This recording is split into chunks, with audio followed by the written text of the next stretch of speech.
ಇವತ್ತು ನಾವು ಆಲೋಚನೆ ಮಾಡಿ ಕಲಿತುಕೊಳ್ಳುತ್ತಿರುವಂಥ ಪಾಠದ ಹೆಸರು ಬೈಬಲ್ ಅಂದರೆ ಏನು, ಅದನ್ನು ಹೇಗೆ ಓದಬೇಕು ಮತ್ತು ಯಾಕೆ ಓದಬೇಕು ಎನ್ನುವಂಥ ಒಂದು ಅಂಶವನ್ನು ಆಲೋಚನೆ ಮಾಡಿಕೊಳ್ಳೋಣ.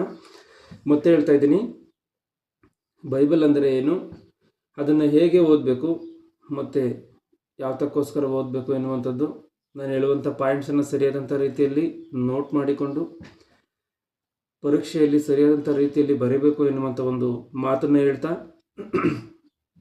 ಈ ಒಂದು ಪಾಠ ಭಾಗದೊಳಗೆ ಹೋಗುವಂಥದ್ದಾದರೆ, ಕ್ರೈಸ್ತರೆಲ್ಲರಿಗೂ ಕೂಡ ಒಂದೇ ವಿಶ್ವಾಸ, ಒಂದೇ ದೇವರು, ಒಂದೇ ಬೈಬಲ್ ಎನ್ನುವಂಥದ್ದನ್ನು ನಾವು ಸ್ಪಷ್ಟವಾಗಿ ಅರ್ಥ ಮಾಡ್ಕೊಂಡಿದ್ದೀವಿ.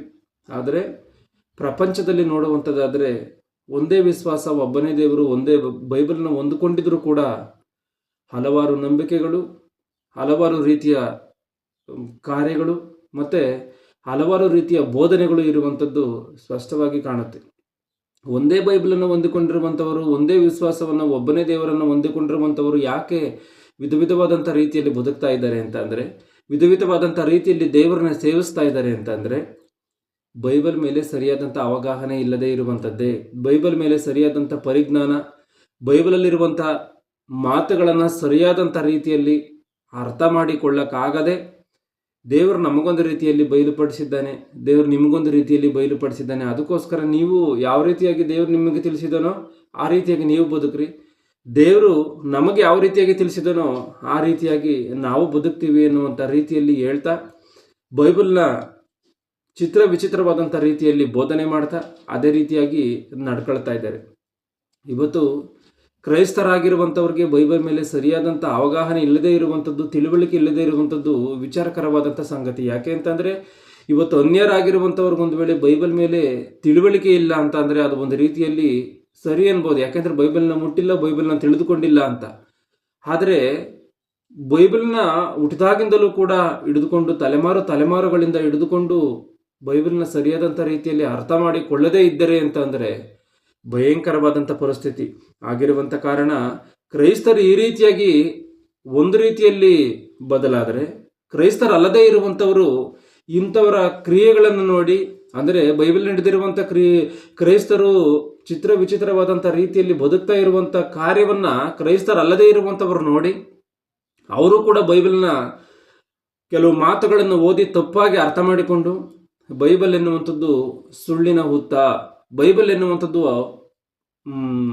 ಇದರಲ್ಲಿ ಕೆಟ್ಟ ಕಾರ್ಯಗಳಿದೆ, ಬೈಬಲ್ ಭಂಡಾರ ಎನ್ನುವಂಥ ಪುಸ್ತಕವನ್ನು ಬರೆದು, ಅಂದರೆ ಬೈಬಲಲ್ಲಿ ಎಷ್ಟೋ ತಪ್ಪುಗಳಿದೆ ಆಗಿರುವಂಥ ಕಾರಣ ಬೈಬಲ್ನ ಯಾರು ಓದಬಾರ್ದು ಎನ್ನುವಂಥ ವಿಚಾರಗಳಲ್ಲಿ ಕಾನೂನಿನ ಮೂಲಕವಾಗಿ ಹೋರಾಡಿ ಕೋರ್ಟ್ಗಳ ಮೆಟ್ಟಿಲೇರಿರುವಂಥ ಕಾರ್ಯವೂ ಕೂಡ ಇದೆ. ಇದಕ್ಕೆ ಕಾರಣ ಏನು ಅಂದರೆ, ಬೈಬಲ್ನ ಯಾವ ರೀತಿಯಾಗಿ ಓದಬೇಕು ಎನ್ನುವಂಥ ವಿಚಾರ ಗೊತ್ತಿಲ್ಲದೆ ಇರುವಂಥದ್ದಷ್ಟೇ. ಯಾವ ರೀತಿಯಾಗಿ ಓದಬೇಕು ಎನ್ನುವಂಥದ್ದು ಗೊತ್ತಿಲ್ಲದೇನೆ ಇವರಿಗೆ ಬಂದಂಥ ರೀತಿಯಲ್ಲಿ ಓದಿ, ಇವರಿಗೆ ಅರ್ಥವಾದಂಥ ರೀತಿಯಲ್ಲಿ ಅರ್ಥ ಮಾಡಿಕೊಂಡು ತಪ್ಪು ಎನ್ನುವಂಥ ನಿರ್ಣಯಕ್ಕೆ ಬಂದುಬಿಟ್ಟಿದ್ದಾರೆ. ಕ್ರೈಸ್ತ ದೇಶ ಅನಿಸಿಕೊಂಡಿರುವಂಥ ಅಮೆರಿಕ ದೇಶವೇ ಒಂದು ಸಮಯದಲ್ಲಿ 1981ನೇ ಇಸ್ವಿಯಲ್ಲಿ ಲೂಸಿಯಾನ ಎನ್ನುವಂಥ ಒಂದು ಕಾನೂನನ್ನು ಮಾಡಿ, ಬೈಬಲಲ್ಲಿ ಪಠ್ಯಪುಸ್ತಕಗಳಲ್ಲಿದ್ದಂಥ ಬೈಬಲನ್ನು, ಅಂದರೆ ಮಕ್ಕಳು ಓದುವಂಥ ಪಠ್ಯಪುಸ್ತಕಗಳಲ್ಲಿದ್ದಂಥ ಬೈಬಲನ್ನು ತೆಗೆದುಹಾಕಿದ್ದಾರೆ. ಅಂದರೆ ಪಠ್ಯಪುಸ್ತಕಗಳಲ್ಲಿ ಬೈಬಲ್ ವಿಷಯ ಯಾವುದು ಇರಬಾರದು ಆಗಿರುವಂಥ ಕಾರಣ ಇದನ್ನು ತೆಗೆದುಹಾಕೋಣ ಎಂಬುದಾಗಿ ಹೇಳಿ ಅವರು ತೆಗೆದುಹಾಕಿದ್ದಾರೆ. ಆಲೋಚನೆ ಮಾಡಿ, ಕ್ರೈಸ್ತ ದೇಶ ಅಂತೇಳಿ ಅನ್ನಿಸ್ಕೊಂಡಿರುವಂಥವರು ಬೈಬಲ್ಗೆ ಕೊಡುವಂಥ ಗೌರವ ಇದೆಯಾ? ಮತ್ತು ಇವರು ಈ ರೀತಿಯಾಗಿ ತೀರ್ಮಾನ ತೆಗೆದುಕೊಳ್ಳೋದಕ್ಕೆ ಕಾರಣ ಏನು ಅಂತಂದರೆ, ಇವರು ಕೂಡ ಬೈಬಲ್ನ ಯಾವ ರೀತಿಯಾಗಿ ಓದಬೇಕು ಎನ್ನುವಂಥದ್ದು ಗೊತ್ತಿಲ್ಲದೇ ಇರುವಂಥದ್ದಷ್ಟೇ. ಈಗಿರುವಂಥ ಪರಿಸ್ಥಿತಿಯಲ್ಲಿ ಇಡೀ ಪ್ರಪಂಚಕ್ಕೆ ಸತ್ಯವೇದವನ್ನು ಸರಿಯಾದಂಥ ರೀತಿಯಲ್ಲಿ ಓದಬೇಕಾಗಿರುವಂಥದ್ದು ಹೇಗೆ ಎನ್ನುವಂಥದ್ದನ್ನು ತಿಳಿದುಕೊಂಡು ಅದನ್ನು ಪರಿಚಯ ಮಾಡಬೇಕಾಗಿರುವಂಥದ್ದು, ಅದನ್ನು ಪ್ರಪಂಚಕ್ಕೆ ತಿಳಿಸಬೇಕಾಗಿರುವಂಥದ್ದು ಕ್ರೈಸ್ತರಾಗಿರುವಂಥ, ದೇವರ ಮಕ್ಕಳಾಗಿರುವಂಥ ನಮ್ಮೆಲ್ಲರ ಬಾಧ್ಯತೆ ಆಗಿರುವಂಥ ಕಾರಣವೇ ಈ ಒಂದು ಪಾಠವನ್ನು ಆಲೋಚನೆ ಮಾಡಿ ತಿಳಿದುಕೊಳ್ಳೋಣ. ಇಲ್ಲಿ ಮುಖ್ಯವಾಗಿ ಬೈಬಲ್ ಅಂದರೆ ಏನು ಎನ್ನುವಂಥ ವಿಷಯಕ್ಕೆ ಬರುವಂಥದ್ದಾದರೆ, ಬೈಬಲ್ ಎನ್ನುವಂಥದ್ದು ಇಂಗ್ಲಿಷ್ ಪದ. ಬೈಬಲ್ ಎನ್ನುವಂಥದ್ದು ಇಂಗ್ಲಿಷ್ ಪದ. ಈ ಬೈಬಲ್ ಎನ್ನುವಂಥ ಪದ ಬಿಬ್ಲಾಸ್ ಎನ್ನುವಂಥ ಗ್ರೀಕ್ ಪದದಿಂದ ಬಂದಿದೆ. ಬಿಬ್ಲಾಸ್ ಎನ್ನುವಂಥ ಗ್ರೀಕ್ ಪದದಿಂದ ಬಂದಿದೆ. ಈ ಒಂದು ಬಿಬ್ಲಾಸ್ ಎನ್ನುವಂಥ ಪದಕ್ಕೆ ಅರ್ಥ ಏನು ಎಂಬುದಾಗಿ ನೋಡುವಂಥದ್ದಾದರೆ, ಗ್ರಂಥ ಅಥವಾ ಪುಸ್ತಕ ಎನ್ನುವಂಥ ಅರ್ಥಗಳು ಬರುತ್ತೆ. ಈ ಬಿಬ್ಲಾಸ್ ಎನ್ನುವಂಥ ಮಾತಿಗೆ ಅರ್ಥ ಏನು ಅಂದರೆ ಗ್ರಂಥ ಅಥವಾ ಪುಸ್ತಕ ಎನ್ನುವಂಥ ರೀತಿಯಲ್ಲಿ ಅರ್ಥ ಬರುತ್ತೆ. ಒಂದು ವೇಳೆ ನಮ್ಮ ಕನ್ನಡ ಭಾಷೆಯಲ್ಲಿ ಏನಂತ ಕರೀತಾರೆ ಇದನ್ನ ಎಂಬುದಾಗಿ ನೋಡುವಂಥದ್ದಾದ್ರೆ ಬೈಬಲಲ್ಲಿ ಆಧಾರಗಳಿದೆ. ಬೈಬಲಲ್ಲಿ ಆಧಾರಗಳಿದೆ. ಏನು ಆಧಾರಗಳು ಅಂತ ಅಂದರೆ ಯಾವ ಹೆಸರಿನಿಂದ ಕರೆಯಲ್ಪಟ್ಟಿದೆ ಅಂದರೆ ಪರಿಶುದ್ಧ ಗ್ರಂಥ ಎಂಬುದಾಗಿ ಕರೆಯಲ್ಪಟ್ಟಿದೆ, ಧರ್ಮಶಾಸ್ತ್ರ ಎಂಬುದಾಗಿ ಕರೆಯಲ್ಪಟ್ಟಿದೆ, ಮತ್ತೆ ದೈವೋಕ್ತಿಗಳು ಎಂಬುದಾಗಿ ಬರೆಯಲ್ಪಟ್ಟಿದೆ, ಶಾಸ್ತ್ರಗಳು ಎಂಬುದಾಗಿ ಬರೆಯಲ್ಪಟ್ಟಿದೆ, ಮತ್ತೆ ನಿಬಂಧನೆಯ ಗ್ರಂಥ ಮತ್ತೆ ಪ್ರವಚನೆಯ ಗ್ರಂಥ ಅಂದ್ರೆ ಇವೆಲ್ಲವೂ ಕೂಡ ಬೈಬಲ್ಗಿರುವಂಥ ಹೆಸರುಗಳು. ಗಮನಿಸಿ, ನಮ್ಮ ಭಾಷೆಯಲ್ಲಿ ಹೇಳುವಂಥದ್ದಾದ್ರೆ ಈ ರೀತಿಯಾಗಿ ಕರೀತಾರೆ. ಇದರಲ್ಲಿ 2 ನಿಬಂಧನೆಗಳಿದೆ. ಒಂದು ಹಳೆ ಒಡಂಬಡಿಕೆ ಮತ್ತು ಇನ್ನೊಂದು ಹೊಸ ಒಡಂಬಡಿಕೆ. ಹಳೆ ಒಡಂಬಡಿಕೆಯಲ್ಲಿ 39 ಪುಸ್ತಕಗಳಿದೆ. ಇದು ಇಬ್ರಿಯ ಭಾಷೆಯಲ್ಲಿ ಬರೆಯಲ್ಪಟ್ಟಂಥದ್ದು. ಹೊಸ ಒಡಂಬಡಿಕೆ 27 ಪುಸ್ತಕಗಳಿದೆ. ಇದು ಗ್ರೀಕ್ ಭಾಷೆಯಲ್ಲಿ ಬರೆಯಲ್ಪಟ್ಟಂಥದ್ದು. ಒಟ್ಟಿಗೆ 66 ಪುಸ್ತಕಗಳು ಬೈಬಲಲ್ಲಿ ಇದೆ. ಇದನ್ನು ಸ್ಪಷ್ಟವಾಗಿ ನಾವು ಅರ್ಥ ಮಾಡಿಕೊಳ್ಬೇಕು. ಈ 66 ಪುಸ್ತಕಗಳನ್ನ ಯಾವುದೋ ಒಬ್ಬ ಮನುಷ್ಯನು ಬರೆದ್ನ ಎಂಬುದಾಗಿ ನೋಡುವಂಥದ್ದಾದ್ರೆ ಒಬ್ಬ ಮನುಷ್ಯನು ಬರೆದಿಲ್ಲ. ಸುಮಾರು 42 ಮಂದಿ, ಅಂದ್ರೆ ಸುಮಾರು ಅಂದ್ರೆ ಇದು ಖಚಿತವಾದಂಥ ಲೆಕ್ಕ ಅಲ್ಲ, ಕರೆಕ್ಟಾಗಿ 42 ಜನವೇ ಬರೆದಿದ್ದಾರೆ ಎನ್ನುವಂಥದ್ದು ಅಲ್ಲ. ಸುಮಾರು ಅಂದ್ರೆ ಒಂದ್ ವೇಳೆ ಅದಕ್ಕಿನ್ನ ಜಾಸ್ತಿ ಆದ್ರೂ ಇರ್ಬೋದು, ಒಂದ್ ವೇಳೆ ಅದಕ್ಕಿಂತ ಕಡಿಮೆ ಆದ್ರೂ ಇರ್ಬೋದು, ಅದು ಹೇಳೋದಕ್ಕೆ ಬರಲ್ಲ. ಅದಕ್ಕೆ ಸುಮಾರು ಎಂಬುದಾಗಿ ಹೇಳ್ತಾರೆ. ಈ ಸುಮಾರು 42 ಜನ ಮನುಷ್ಯರು ಬೇರೆ ಬೇರೆ ಕಾಲಗಳಲ್ಲಿ, ಬೇರೆ ಬೇರೆ ಮನುಷ್ಯರು ಬೇರೆ ಬೇರೆ ಪ್ರಾಂತ್ಯಗಳಲ್ಲಿ, ಬೇರೆ ಬೇರೆ ಜಾಗಗಳಲ್ಲಿ ಇದ್ದುಕೊಂಡು ಬೇರೆ ಬೇರೆ ವೃತ್ತಿಗಳನ್ನು ಮಾಡ್ತಾ ದೇವರ ವಾಕ್ಯಗಳನ್ನು ಬರೆದಿದ್ದಾರೆ. ಆಲೋಚನೆ ಮಾಡಿ, ಯಾವುದೋ ಮನುಷ್ಯನು ಏನೋ ಒಂದೇ ಸಮಯದಲ್ಲಿ ಇಲ್ಲ ಇಷ್ಟು ಮಂದಿ ಕೂಡ ಒಂದೇ ಕಾಲದಲ್ಲಿ ಒಂದೇ ಪ್ರಾಂತ್ಯದಲ್ಲಿ ಕೂತ್ಕೊಂಡು ಬರೆದಿದ್ದಾರೆ ಆಲೋಚನೆ ಮಾಡಿ ಅಂತಂದ್ರೆ ಆ ರೀತಿಯಾಗಿ ಇಲ್ಲ. ಯಾವುದೊಬ್ಬ ಮನುಷ್ಯನು ಒಂದು ವೇಳೆ ಮೋಶೆಯವರಿದ್ದಾರೆ ಅಂದ್ಕೊಳ್ಳಿ, ಮೋಶೆಯವರು ಏನು ಮಾಡ್ತಾರೆ, ಪ್ರಾರಂಭವನ್ನು ಮಾಡ್ತಾರೆ, ಆದಿಕಾಂಡ ಅವನ್ನೆಲ್ಲ ಬರೀತಾರೆ. ಅವರ ಕಾಲವಾದ ನಂತರ ಇನ್ನೊಬ್ಬರು ಬರ್ತಾರೆ, ಅನಂತರ ಇನ್ನೊಬ್ಬರು ಬರ್ತಾರೆ, ಅನಂತರ ಇನ್ನೊಬ್ಬರು ಬರ್ತಾರೆ. ಇವತ್ತು ದಾವೀದನು ಕೂಡ ದೇವರ ವಾಕ್ಯಗಳನ್ನು ಬರೆದಿದ್ದಾನೆ. ಆದರೆ ಮೋಶೆಯ ಕಾಲಕ್ಕೂ ಈ ಒಂದು ದಾವೀದನ ಕಾಲಕ್ಕೂ ಅಜಗಜಾಂತರವಾದಂಥ ವ್ಯತ್ಯಾಸಗಳಿದೆ. ಆ ರೀತಿಯಾಗಿ ಆಯಾ ಜಾಗಗಳಲ್ಲಿ ಬೇರೆ ಬೇರೆ ವ್ಯಕ್ತಿಗಳು ಬೇರೆ ಬೇರೆ ಪ್ರಾಂತ್ಯಗಳಲ್ಲಿ ಬೇರೆ ಬೇರೆ ವೃತ್ತಿಗಳನ್ನು ಕೆಲಸಗಳನ್ನು ಮಾಡ್ತಾ ದೇವರ ವಾಕ್ಯವನ್ನು ಬರೆದಿದ್ದಾರೆ. ಇಷ್ಟು ಜನರು ಹಿಂಗೆ ಬೇರೆ ಬೇರೆ ಜಾಗಗಳಲ್ಲಿ ಬೇರೆ ಬೇರೆ ವೃತ್ತಿಗಳನ್ನು ಮಾಡ್ತಾ ಬರೆದ್ರು ಕೂಡ ಯಾವ ರೀತಿಯಾಗಿ ಇದು ಒಂದೇ ಭಾವವುಳ್ಳದ್ದಾಗಿದೆ ಅದನ್ನು ಆಲೋಚನೆ ಮಾಡ್ಬೇಕು. ಯಾಕೆಂದ್ರೆ ಒಂದೇ ಭಾವ. ಇಡೀ 66 ಪುಸ್ತಕಗಳನ್ನ ನಾವು ನೋಡುವಂಥದ್ದಾದರೆ ಒಂದು ಮಾತಿಗೂ ಇನ್ನೊಂದು ಮಾತಿಗೂ ವ್ಯತಿರೇಕವಾಗಿ ಇಲ್ಲ. ಯಾಕೆಂತಂದ್ರೆ ಅಷ್ಟು ಜನಗಳು ಬರೆದಿದ್ದಾರೆ. ಸುಮಾರು 1600 ವರ್ಷಗಳ ಕಾಲ ಹಿಡಿದಿದೆ. ಸುಮಾರು 1600 ವರ್ಷಗಳ ಕಾಲ, ಕ್ರಿಸ್ತಪೂರ್ವ 1500 ವರ್ಷಗಳಿಂದ ಕ್ರಿಸ್ತ ಶಕ 100 ಅಂದ್ರೆ ಈ ಮಧ್ಯಕಾಲಗಳಲ್ಲಿ ಬೈಬಲ್ ಬರೆದಿದೆ. ಇಷ್ಟು ಜನ ಈ ರೀತಿ ಇಷ್ಟೊಂದು ಸಮಯದಲ್ಲಿ ಬರೆದ್ರು ಕೂಡ ಒಂದು ಮಾತಿಗೂ ಇನ್ನೊಂದು ಮಾತಿಗೂ ಕೂಡ ವ್ಯತ್ಯಾಸವಾಗಿ ಇರದಂಥ ರೀತಿಯಲ್ಲಿ, ವ್ಯತಿರೇಕವಾಗಿ ಇರದಂಥ ರೀತಿಯಲ್ಲಿ ಇರುವುದಕ್ಕೆ ಕಾರಣ ಏನು ಎಂಬುದಾಗಿ ನಾವು ನೋಡುವಂಥದ್ದಾದ್ರೆ ಒಂದ್ಸಾರಿ ಈ ಮಾತನ್ನು ಗಮನಿಸಿ. 2 ಪೇತ್ರ 1ನೇ ಅಧ್ಯಾಯ 20ನೇ ವಚನ 21ನೇ ವಚನವನ್ನ, 2 ಪೇತ್ರ 1ನೇ ಅಧ್ಯಾಯ 20-21. ಶಾಸ್ತ್ರದಲ್ಲಿರುವ ಯಾವ ಪ್ರವಾದನಾ ವಾಕ್ಯವು ಕೇವಲ ಮಾನುಷ ಬುದ್ಧಿಯಿಂದ ವಿವರಿಸತಕ್ಕಂಥದ್ದಲ್ಲವೆಂಬುದನ್ನು ಮುಖ್ಯವಾಗಿ ತಿಳಿದುಕೊಳ್ಳಿರಿ. ಶಾಸ್ತ್ರದಲ್ಲಿರುವಂತಹ ಯಾವ ಪ್ರವಾದನಾ ವಾಕ್ಯವನ್ನು ಕೇವಲ ಮನುಷ್ಯನ ಬುದ್ಧಿಯಿಂದ ವಿವರಿಸತಕ್ಕಂಥದ್ದಲ್ಲವೆಂದು ಮುಖ್ಯವಾಗಿ ತಿಳಿದುಕೊಳ್ಳಿರಿ ಎಂಬುದಾಗಿದೆ. ಅಂದ್ರೆ ಇಲ್ಲಿ ಕನ್ನಡ ಭಾಷೆಯಲ್ಲಿ ಮುಖ್ಯವಾಗಿ ಅಂತ ಹೇಳಿದೆ. ತೆಲುಗು ಭಾಷೆಯಲ್ಲಿ ಇದೇ ಮಾತು ಏನಿದೆ ಅಂದ್ರೆ ಮೊದಲು ಎಂಬುದಾಗಿದೆ. ಮೊದಟ ಗ್ರಹಿಂಚಾಲಿ ಅಂದ್ರೆ ಮೊದಲು ತಿಳಿದುಕೊಳ್ಬೇಕಾಗಿರುವಂತ ವಿಚಾರ ಏನು ಅಂತಂದ್ರೆ ಇದೇನೆ. గమనిసి ಒಂದ್ಸರಿ తెలుగు భాషలో ఏనిదియో ఒకడు తన ఊహను బట్టి చెప్పుట వలన లేఖనములో ఏ ప్రవచనము పుట్టదని మొదట గ్రహించుకొనవలెను. ಮೊದಟ ಅಂದ್ರೆ ನೀನು ಬೈಬಲ್ನ ಓದಬೇಕಾಗಿರುವಂತದ್ದನ್ನ ಯಾವ ರೀತಿಯಾಗಿ ಎನ್ನುವಂಥದ್ದನ್ನ ತಿಳಿದುಕೊಳ್ಳುವಂಥದ್ರಲ್ಲಿ ನೀನು ಮೊದಲು ತಿಳಿದುಕೊಳ್ಳಬೇಕಾಗಿರುವಂಥ ವಿಚಾರ ಏನು ಅಂತಂದ್ರೆ ಮನುಷ್ಯನಿಂದ ಹುಟ್ಟಿಲ್ಲ, ಮನುಷ್ಯನಿಂದ ಹುಟ್ಟದೇ ಇರುವಂತ ಕಾರಣ, ಒಬ್ಬ ದೇವರಿಂದಲೇ ಹುಟ್ಟಿರುವಂತ ಕಾರಣ ಅಷ್ಟು ಜನಗಳು ಅಷ್ಟು ಪ್ರಾಂತ್ಯಗಳಲ್ಲಿ ಅಷ್ಟು ವೃತ್ತಿಗಳನ್ನು ಮಾಡ್ತಾ ಬರೆದಿದ್ರು ಕೂಡ ಒಂದೇ ಭಾವವುಳ್ಳದ್ದಾಗಿರುವುದಕ್ಕೆ ಸಾಧ್ಯ. ಯಾಕೆಂತಂದ್ರೆ ದೇವರ ವಾಕ್ಯದಲ್ಲಿ ಒಂದು ಸ್ಪಷ್ಟವಾಗಿ ಅಪೊಸ್ತಲರ ಕೃತ್ಯಗಳನ್ನು ಮಾತು ಕಾಣುತ್ತೆ. ಒಂದ್ ವೇಳೆ ಮನುಷ್ಯರಿಂದ ಆಗಿರುವಂತದ್ದಾದ್ರೆ ಇದು ಕೆಡುತ್ತೆ, ಮನುಷ್ಯರಿಂದ ಅಲ್ಲದೆ ದೇವರೇ ಇದನ್ನು ಮಾಡಿರುವಂತದ್ದಾದ್ರೆ ಇದು ಕೆಡುವುದಕ್ಕೆ ಸಾಧ್ಯವಿಲ್ಲ, ನೀವು ದೇವರ ವಿರೋಧವಾಗಿ ಹೋರಾಡುವಂತವರಾಗಿ ಕಾಣ್ತೀರಾ ಅಂತ. ಹಂಗೆ ಒಂದು ವೇಳೆ ದೇವರ ಆಲೋಚನೆಯಿಂದಲೇ ಹುಟ್ಟಿರುವಂತದ್ದಾಗಿದ್ರೆ ಖಂಡಿತವಾಗ್ಲೂ, ಯಾಕೆ ಒಂದು ಮಾತಿಗೂ ಇನ್ನೊಂದು ಮಾತಿಗೂ ವ್ಯತಿರೇಕವಾಗಿ ಬೈಬಲಲ್ಲಿ ತಪ್ಪುಗಳಿರ್ಬೇಕಾಗಿತ್ತು. ಗಮನಿಸಿ, ಇವತ್ತು ಭೂಮಿ ಮೇಲೆ ಪ್ರಸ್ತುತವಾಗಿ ಮನುಷ್ಯನ ಯಾವುದೋ ಒಂದು ಏನೋ ಒಂದು ಕಾರ್ಯಗಳನ್ನ ಮಾಡ್ತಾನೆ, ಅದರಲ್ಲಿ ಎಷ್ಟೋ ತಪ್ಪುಗಳಿರ್ತದೆ. ಆದ್ರೆ 66 ಪುಸ್ತಕಗಳಲ್ಲಿ ಯಾವ ಮಾತಿಗೂ ವ್ಯತಿರೇಕವಾಗಿರದೆ ಎಲ್ಲವೂ ಕೂಡ ಸರಿಯಾದಂತ ರೀತಿಯಲ್ಲಿ ಇದೆ ಅಂತ ಅಂದ್ರೆ ಇದಕ್ಕೆ ಕಾರಣನು ದೇವರೇ ಬರೆಸಿರುವಂತದ್ದಕ್ಕೆ ಮಾತ್ರವೇ ಎನ್ನುವಂಥದ್ದನ್ನು ನಾವು ಸ್ಪಷ್ಟವಾಗಿ ಅರ್ಥ ಮಾಡಿಕೊಳ್ಬೇಕು. ದೇವರು ಬರೆಸಿಕೊಟ್ಟಿರುವಂತ ಕಾರಣವೇ, ಬರೆಸಿಕೊಟ್ಟಿರುವಂತವನು ಒಬ್ಬನೇ ಆಗಿರುವಂತ ಕಾರಣವೇ, ಎಷ್ಟೇ ಜನಗಳು ಎಷ್ಟೇ ಪ್ರಾಂತ್ಯಗಳಲ್ಲಿ ಎಷ್ಟೇ ವೃತ್ತಿಗಳನ್ನ ಮಾಡ್ತಾ ಇದ್ರೂ ಕೂಡ ಒಂದೇ ಭಾವವುಳ್ಳದ್ದಾಗಿರುವುದಕ್ಕೆ ಕಾರಣ ಎನ್ನುವಂಥದ್ದನ್ನು ನಾವು ಸ್ಪಷ್ಟವಾಗಿ ಅರ್ಥ ಮಾಡಿಕೊಳ್ಳಬೇಕು. ಈ ದೇವರ ವಾಕ್ಯವನ್ನು ಬರೆದಿರುವಂಥವರಲ್ಲಿ ಪ್ರವಾದಿಗಳು ಇದ್ದಾರೆ, ಮತ್ತೆ ರಾಜರಿದ್ದಾರೆ, ಶಾಸ್ತ್ರಿ ಇದ್ದಾರೆ, ಮತ್ತೆ ಹಸು ಕಾಯುವಂಥವರು, ದನ ಕಾಯುವಂತ ಇವರಿದ್ದಾರೆ, ಕುರುಬರು, ಬೆಸ್ತರು, ಅಪೋಸ್ತಲರು, ಮತ್ತೆ ವೈದ್ಯನು, ಸುಂಕದವನು, ಡೇರೆ ಒಲೆಯುವಂಥವನು, ಇಷ್ಟು ಜನ ಅಂದ್ರೆ ನೋಡಿ, ಗಮನಿಸಿ, ಇವರೆಲ್ಲ ಬೇರೆ ಬೇರೆ ಕೆಲಸವನ್ನ, ಡಾಕ್ಟರ್ ಇದ್ದಾರೆ, ಲೂಕ ಇದ್ದಾರೆ, ಆತನ ಡಾಕ್ಟ್ರು. ಈ ರೀತಿಯಾಗಿ ದಾವೀದನಿದ್ದಾನೆ, ಆತನು ರಾಜನು. ಗಮನಿಸಿ, ಮೋಶೆ ಇದ್ದರೆ ಪ್ರವಾದಿ ಆತನು. ಈ ರೀತಿಯಾಗಿ ಯಾರೋ ಒಬ್ಬರೇ ಬರೆದಿರುವಂಥದ್ದಲ್ಲ ಬೈಬಲನ್ನ, ಇಷ್ಟು ಜನಗಳು ಬರೆದುಕೊಂಡು ಬಂದಿದ್ದಾರೆ ಎನ್ನುವಂಥದ್ದು ಸ್ಪಷ್ಟವಾಗಿ ಗೊತ್ತಾಗುತ್ತೆ. ಮತ್ತೆ ಈ ಬೈಬಲ್ನ ಈ ರೀತಿಯಾಗಿ 66 ಪುಸ್ತಕಗಳನ್ನು ಬರೀಬೇಕಾದ್ರೆ ಆವಾಗಿನ ಕಾಲದಲ್ಲಿ ಕಾಗದಗಳಿಲ್ಲದೆ ಇರುವಂತ ಕಾರಣ ಮತ್ತೆ ಯಾವುದ್ರ ಮೇಲೆ ಬರೆದಿದ್ದಾರೆ ಅಂದ್ರೆ, ಮೋಶೆ ಸಂದರ್ಭನ ನೋಡುವಂಥದ್ದಾದ್ರೆ ದೇವರು ಕಲ್ಲಿನ ಹಲಗೆಗಳ ಮೇಲೆ ಆಜ್ಞೆಗಳನ್ನು ಬರೆದು ಕೊಡ್ತಾರೆ. ಗಮನಿಸಿ, ಕಲ್ಲಿನ ಹಲಗೆಗಳ ಮೇಲೆ, ಅನಂತರ ಚರ್ಮದ ಕಾಗದಗಳ ಮೇಲೆ. ನಾವು ತಿಮೋತಿ ಪುಸ್ತಕದಲ್ಲಿ 4ನೇ ಅಧ್ಯಾಯ 12-13 ವಚನವನ್ನು ಗಮನಿಸುವಂತದ್ದಾದ್ರೆ ಒಂದ್ಸರಿ ಆ ಮಾತನ್ನ ಓದಿಸ್ಬರ್ತೀವಿ ಬೇಗ. 2 ತಿಮೋತಿ 4. ರೋಗದಲ್ಲಿ ನಾನು ಕರ್ಪನ ಬಳಿಯಲ್ಲಿ ಬಿಟ್ಟು ಬಂದ ಮೇಲಂಗಿಯನ್ನು, ಪುಸ್ತಕಗಳನ್ನು, ಮುಖ್ಯವಾಗಿ ಚರ್ಮದ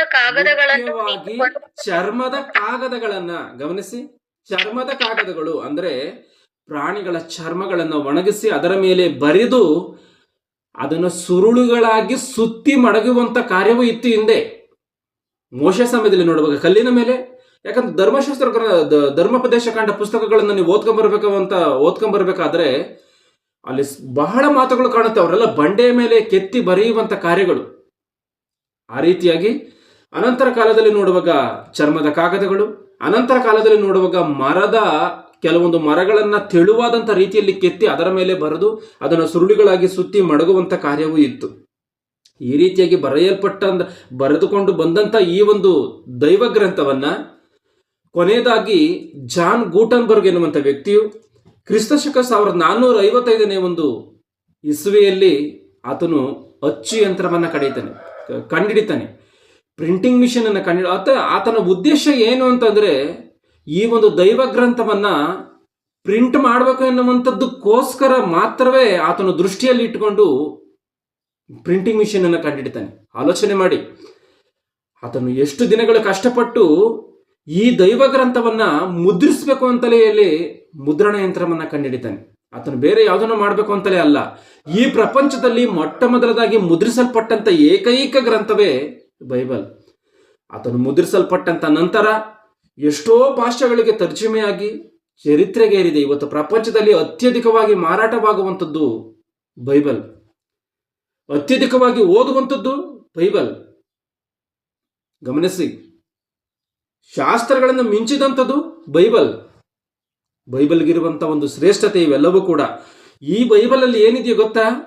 ಭೂಮಿ ಮೇಲಕ್ಕೆ ಬಂದಂತ ಮನುಷ್ಯನು ಈ ಭೂಮಿ ಮೇಲೆ ಯಾವ ರೀತಿಯಾಗಿ ಬದುಕಿ ಇನ್ನೊಂದು ಲೋಕಕ್ಕೆ ಹೋಗ್ಬೇಕೋ, ಆ ಲೋಕದಲ್ಲಿ ಏನಿದೆಯೋ, ಒಂದ್ ವೇಳೆ ಆ ಲೋಕಕ್ಕೆ ಹೋದ್ರೆ ಮನುಷ್ಯನ ಬದುಕು ಯಾವ ರೀತಿಯಾಗಿ ಇರ್ತತೋ ಎನ್ನುವಂಥದ್ದನ್ನ ತಿಳಿಸುತ್ತೆ. ಆಲೋಚನೆ ಮಾಡಿ, ಯಾವ ಪುಸ್ತಕ ಕೂಡ ಸತ್ ಮೇಲೆ ಏನ್ ನಡೆದಿದೆ, ಇಲ್ಲ ನೀನು ಹುಟ್ಟೋದಕ್ಕಿಂತ ಮೊದಲು ನಿನ್ನ ಇತಿಹಾಸ ಏನು, ನೀನು ಹುಟ್ಟುವುದಕ್ಕಿಂತ ಮೊದಲಿನ ಇತಿಹಾಸ ಏನು ಎನ್ನುವಂಥದ್ದನ್ನ ತಿಳಿಸಲ್ಲ, ಆ ರಹಸ್ಯ ಏನು ಎನ್ನುವಂಥದ್ದನ್ನ ತಿಳಿಸಿಲ್ಲ. ಆದ್ರೆ ಬೈಬಲಲ್ಲಿ ನೀನು ಹುಟ್ಟುವುದಕ್ಕೆ ಕಾರಣ ಇದೆ, ಆ ಕಾರಣವನ್ನ ತಿಳಿಸಿದೆ. ಈ ಭೂಮಿಯಲ್ಲಿ ನೀನು ಯಾವ ರೀತಿಯಾಗಿ ಬದುಕಬೇಕು ಆ ವಿಷಯವನ್ನ ತಿಳಿಸಿದೆ. ಮತ್ತೆ ನೀನು ಸತ್ತ ನಂತರ ಏನಾಗ್ತೀಯೋ ಅದೆಲ್ಲವನ್ನ ತಿಳಿಸಿದಂಥ ಗ್ರಂಥ ಅದುವೇ ಬೈಬಲ್. ಯೇಸು ಕ್ರಿಸ್ತನು ಈ ಇಸ್ರಾಯೇಲರಿಗೆ ದೇವರು ಧರ್ಮಶಾಸ್ತ್ರವನ್ನ ಕೊಡ್ತಾರೆ.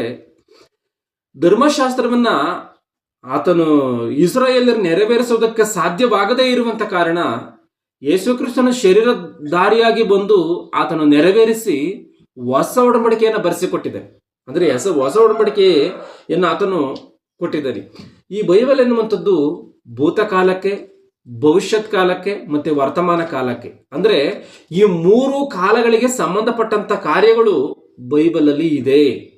ಭೂತಕಾಲದಲ್ಲಿ ನಡೆದಿರುವಂತ ಕಾರ್ಯಗಳಿದೆ, ಮತ್ತೆ ವರ್ತಮಾನ ಕಾಲದಲ್ಲಿ ನಡೆಯುವಂತ ಕಾರ್ಯವೂ ಇದೆ, ಮತ್ತೆ ಭವಿಷ್ಯತ್ ಕಾಲಕ್ಕೆ ಸಂಬಂಧಪಟ್ಟಂತ ಕಾರ್ಯಗಳಿದೆ. ಅದು ಯಾವ ರೀತಿಯಾಗಿ ಅಂದ್ರೆ ಸೈತಾನನ ದೊಬ್ಬಲ್ಪಟ್ಟನು ಎನ್ನುವಂತ ಕಾರ್ಯವು ಅದು ಭೂತಕಾಲ. ಅಂದ್ರೆ ಇವೆಲ್ಲ ವಿಷಯಗಳು ಇದೆಯಾ ಅಂತ ಅಂದ್ರೆ ಇದೆ. ಈ ಸೃಷ್ಟಿ ಮೊದಲುಗೊಂಡು ಈ ಸೃಷ್ಟಿಯ ಅಂತ್ಯದವರೆಗೆ, ಸೃಷ್ಟಿ ಯಾವ ರೀತಿಯಾಗಿ ನಾಶವಾಗುತ್ತೋ ಇವೆಲ್ಲ ಕಾರ್ಯವು ಬೈಬಲಲ್ಲೇ ಇದೆ. ಆಲೋಚನೆ ಮಾಡಿ.